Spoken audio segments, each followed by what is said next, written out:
Bonjour à tous, merci beaucoup de me rejoindre sur mes chaînes Julien Didier Garofalo. Merci parce que vous êtes de plus en plus nombreux et n'oubliez pas d'aller donc dans le descriptif.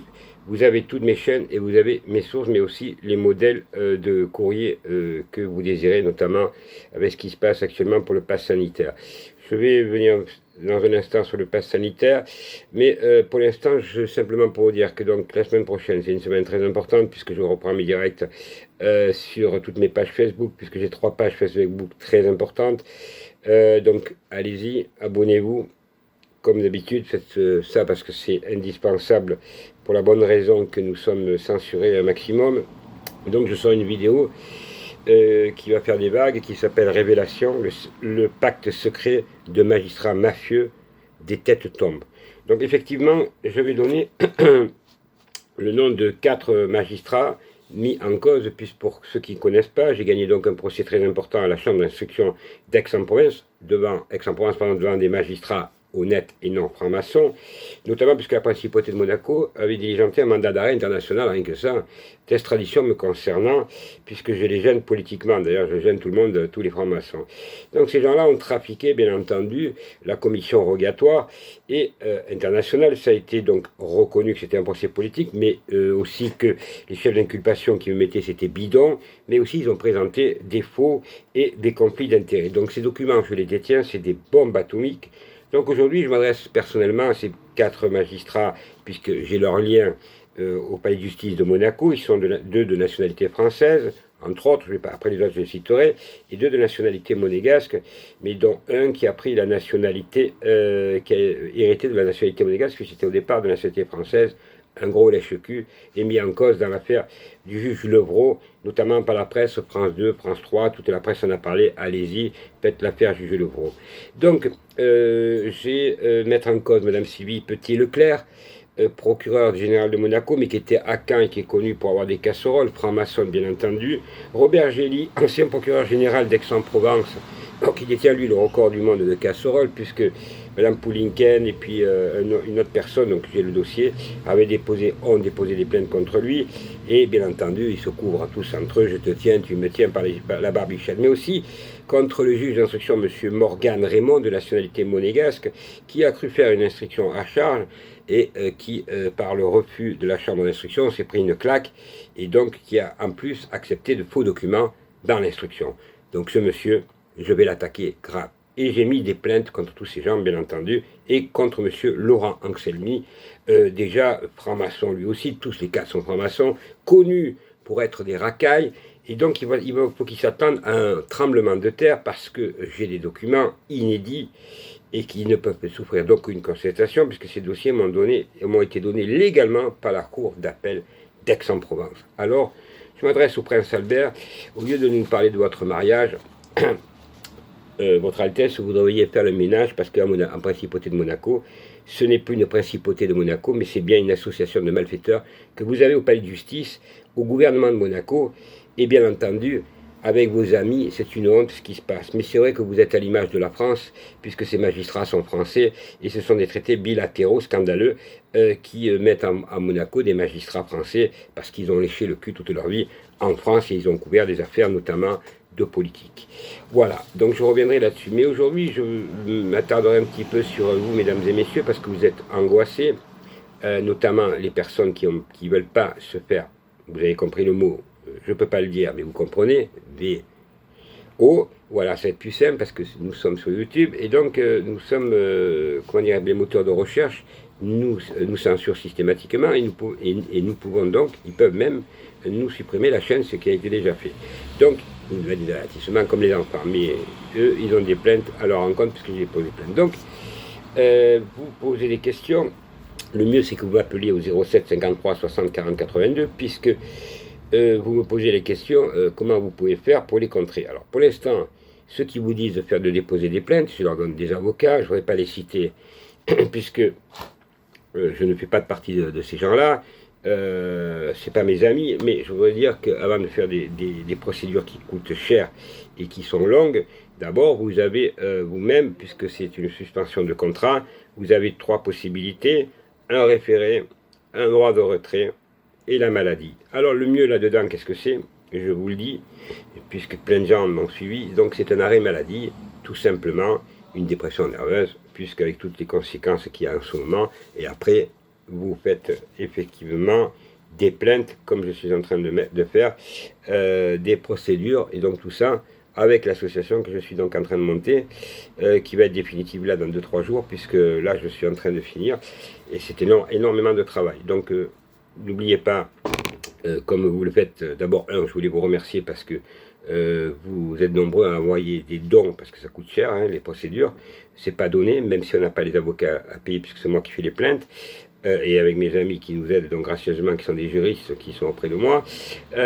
Donc voilà, vous avez le compte PayPal. Ceux qui veulent participer au compte PayPal, vous faites le compte PayPal. L'association, je vous le dis, elle est gratuite, et les documents que nous vous envoyons, ils sont gratuits. Donc c'est à votre bon vouloir, et non pas, il n'y a pas d'obligation. Voilà. Pour ce qui est donc de ce droit de retrait, de ce référé et de la maladie, effectivement, vous ne pouvez pas connaître tout ça. Le référé, ça peut être utile, mais ça dépend les cas. C'est toujours pareil, le droit de retrait, ça dépend les cas, mais la maladie, ça reste le plus rapide pour vous, parce que la longue maladie, dépression nerveuse, content ou pas content, ils ne peuvent pas le vérifier, hein, peuvent pas le vérifier, la maladie, c'est pas possible. Vous allez voir un psychiatre, hein, puis qu'est-ce qu'ils vont voir dans le cerveau, ils vont rien voir. Donc c'est légal, hein, puis avec la pression que vous recevez depuis 1 an et demi, c'est tout à fait normal. Donc voilà, et là avec ça, vous êtes couverts, parce que n'oubliez pas que là, ceux qui ne font pas ça avant le 15 août, certains, vous êtes suspendu de contrat, donc de salaire et de toutes les prestations sociales. Donc vous vous retrouvez à la rue. Donc c'est ce qu'ils veulent, bien entendu, nous diviser. Alors maintenant, ils ne vont pas nous diviser longtemps, puisque je vois que hier encore, ils nous ont menti. Alors je vous donne le chiffre, 141 655, c'est le chiffre des rigolos de monsieur, le ministre de l'Intérieur, Darmanin, d'abord son nom, c'est pas Darmanin, hein, ça mourait de rire. Il y avait 277 cortèges. Donc vous divisez 141 655 par 277 cortèges, ça veut dire qu'il y a exactement, par cortège, 511 personnes, on va dire 399. On va arrondir à 512. Ils se moquent de qui? Ça continue, bien entendu, puisque vous avez tous vu les images, c'était plein de partout. Et donc, le chiffre exact, on se rapproche entre les 2 et les 3 millions de personnes. Je ne suis pas un complotiste, moi je donne des chiffres exacts. Donc, puisque M. Trotta,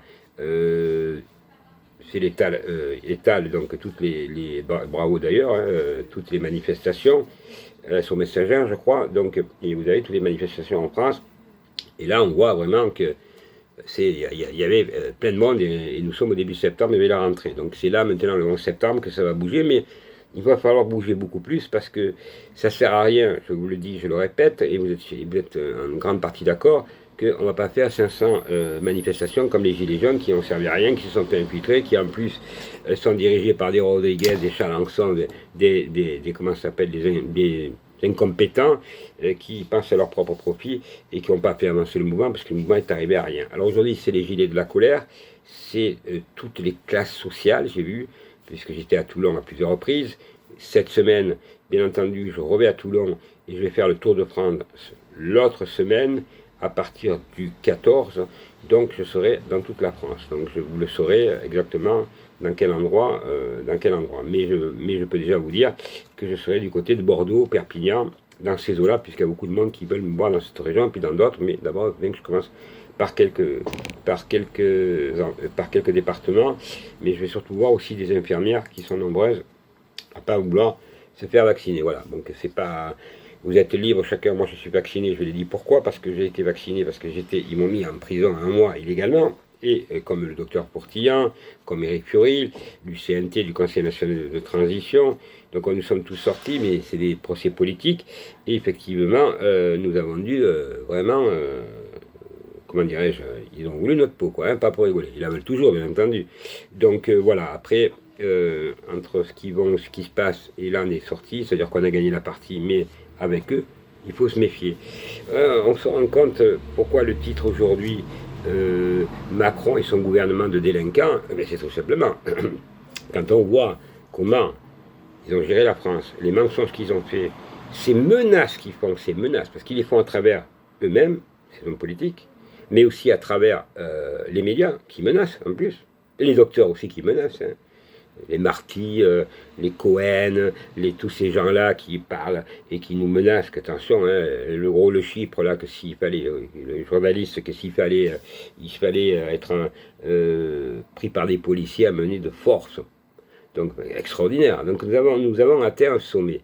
Alors, aujourd'hui, il faut se rassembler, parce que M. Macron ne pèse rien, mais force à force à la division, et c'est ce qu'il cherche, il repassera si nous sommes cons. Alors, comme on n'est pas cons, on ne va pas le laisser passer et on va lui foutre une rouste. Et une rouste, c'est maintenant, il faut se motiver. Alors, nous avons cette fameuse droite, vous avez Bertrand, Valérie Pécresse, ceux-là, c'est les guignols, bien entendu, du Parti républicain, on recommence avec je sors, je viens, je pars, je viens. Après, nous avons Dupont-Aignan, Philippot, bon ça, c'est un peu mieux, mais bon, donc c'est quand même des hommes politiques, et aujourd'hui il ressort quoi? Puis aussi les autres, hein, Mélenchon, toute cette merde, quoi. La Le Pen, qui sait qu'elle passera pas, parce qu'elle passera pas. Donc aujourd'hui on se pose la question qu'il va falloir élire. Alors est-ce que M. Macron va rester jusqu'à la fin de son mandat? C'est là la question qui se pose, parce que la colère monte, et là il va y avoir maintenant la crise sociale, c'est-à-dire les augmentations, plus les gens qui perdent leur travail, hein, qui ne vont pas rester sans rien dire, donc il va falloir être solidaire avec eux, parce que là il ne faut pas laisser ces gens-là seuls.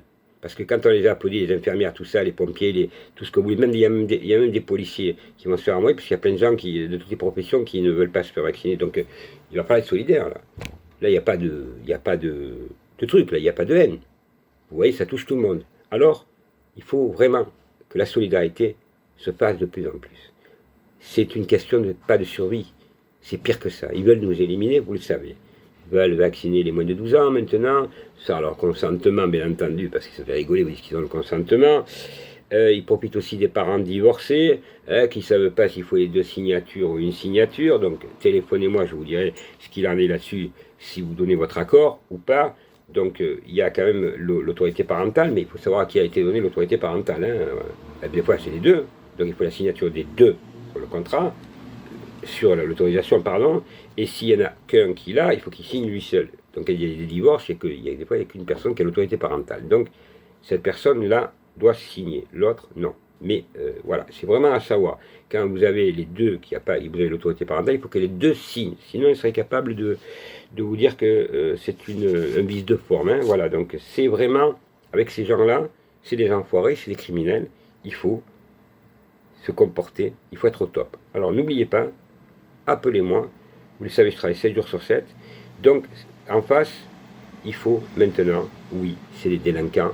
Quand on voit M. Dupond-Moretti mis en examen, Ferrand, Plessel, etc., ils sont tous mis en examen, mais ils sont tous au gouvernement. À eux, on ne leur enlève pas le salaire. Mais par contre, il faut se rappeler qu'il y a 10 millions de pauvres, plus tous ces retraités qui ne touchent rien, tous ces jeunes qui ne touchent rien, on nous parlait de ci, de là. Il veut refaire Marseille. Il ne refera rien du tout à Marseille, parce que ça continuera, bien entendu. Et c'est la pauvreté dans toute la France, pas que Marseille. Et il faut réindustrialiser la France, il faut redevenir souverain, il faut revivre dans un monde meilleur et plus juste. Et il faut aussi que cette immigration clandestine, tous ces délinquants dégagés, et ceux par contre qui ont l'asile politique, les vrais, ça, oui. Mais ça doit se faire sous le contrôle. L'asile politique, c'est important, et l'immigration clandestine, c'est autre chose. Donc force à force, c'est vrai que les gens, vous ne comprenez plus rien, parce qu'effectivement, ils vous mettent tout le monde en même temps, et là, ils vous font croire que si, que là, ils n'arrêtent pas de mentir. Alors aujourd'hui, nous avons la candidature de M. Zemmour, peut certainement, qui sort son livre, bon, qui va nous l'annoncer dans pas mal de choses. Alors, mais Zemmour, qui c'est Zemmour? Zemmour, c'est un personnage, pour ma part, après chacun est libre il dit beaucoup de vérité, c'est le remplacement, là-dessus je lui donne raison, ça fait longtemps que je le dis, il n'est pas normal qu'en France, les femmes se baladent dans la rue avec le shadow, ce que vous voulez, qu'il y a des quartiers où on ne peut plus rentrer, les femmes ne peuvent plus rentrer, et que ça devient des quartiers d'intégristes. Cela, salafistes, intégristes, tout ça, il faut les dégager de la France. Là-dessus je lui donne entièrement raison. Il faut être impitoyable. Ces gens-là. Les cités, si on ne les rase pas, et qu'on ne met pas, en France, pas que là, du travail, réindustrialiser la France, donner aussi aux campagnes, ou à toutes les campagnes, parce que là je vais aller justement chez quelqu'un qui a du terrain et qui exploite qui exploitent, donc un truc agricole. Donc de là, je vais sur le terrain, je vais voir. Il y a des difficultés aussi. Donc la France profonde, il ne faut pas oublier que l'agriculture était le premier pays, la France, au monde. Hein. Voilà. Ouais, donc aujourd'hui, on n'est plus premier. Ce qui n'est pas normal. Donc on doit être les premiers parce qu'il faut qu'on soit indépendant, que si demain il arrive quelque chose, une crise, la France puisse se nourrir. C'est ça qui est important. Mais aussi que les entreprises reviennent en France. Est-ce que M. Zemmour est capable de le faire? Nous le verrons. Pour l'instant, il serait à 8%. Effectivement, beaucoup de Français pensent comme lui, peut-être beaucoup plus. Mais moi, ce qui me fait peur avec M. Zemmour, c'est qu'il parle souvent un peu agressif, même s'il parle juste dans beaucoup de choses. Il oublie quand même que s'il parle des étrangers, il devrait avoir un peu plus de respect, parce que M. Zemmour n'est pas né en France, il n'était pas français, il a hérité de la nationalité. Après, il a fait son chemin, mais il n'y a pas que lui qui a fait son chemin, il y a aussi des étrangers de toutes sortes qui aiment la France, qui parlent français. Effectivement, il faut revoir l'école aussi, il faut remettre les bases. Je suis bien placé puisque je suis à la fac de droit, donc j'ai vu le niveau. Donc tout ça, il faut le faire.